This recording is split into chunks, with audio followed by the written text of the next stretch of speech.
For most of us, vision is something that happens to us. We treat our eyes as passive receptacles.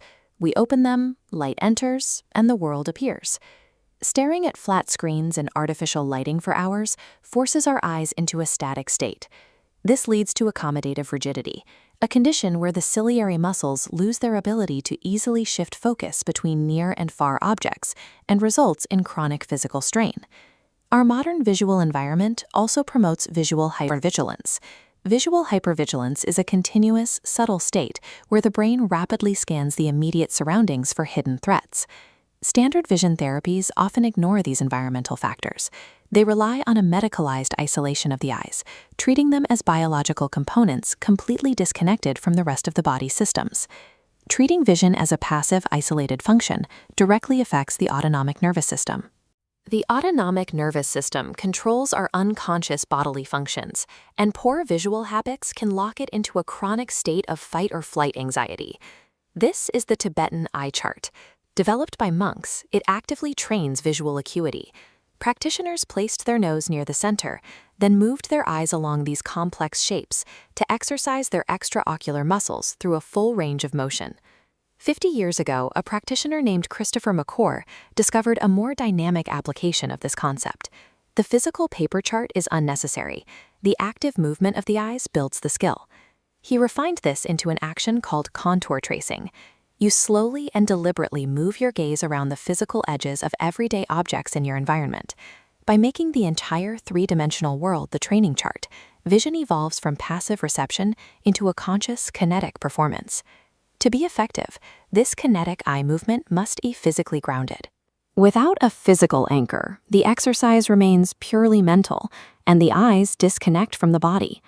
First, anchor attention into lower dantian, the center of gravity below the navel, rooting the visual field physically. The second and third anchors require resting the tongue against the upper palate to complete an energetic circuit, alongside natural, rhythmic breathing. Rhythmic bilateral eye movement activates the integrative functions of the prefrontal cortex. This operates similarly to EMDR, a psychological therapy that uses bilateral stimulation to process trauma and regulate emotion. Combining these physical anchors with contour tracing actively signals the brain that it is safe to see clearly. This specific combination of eye movement and somatic anchoring acts as a manual override. It forces the nervous system out of a stressed state and into a parasympathetic rest and digest condition.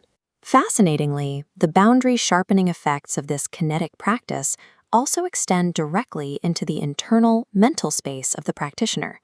Advanced practitioners contour hypnagogic imagery, which refers to the abstract, shifting shapes and light patterns you often see behind closed eyes right before falling asleep.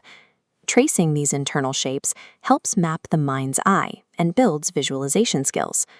In our daily lives, emotional triggers inherently diminish our objectivity, causing us to detach from reality and get lost in internal stress reactions.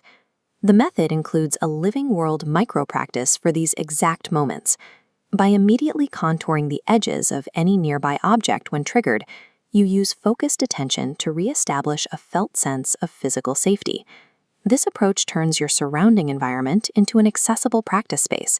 It dissolves the barrier between doing isolated eye exercises and navigating your daily life. This image shows the symbol of the active gaze method. It represents a physical practice dedicated to building a quieter, more objective mind behind your eyes.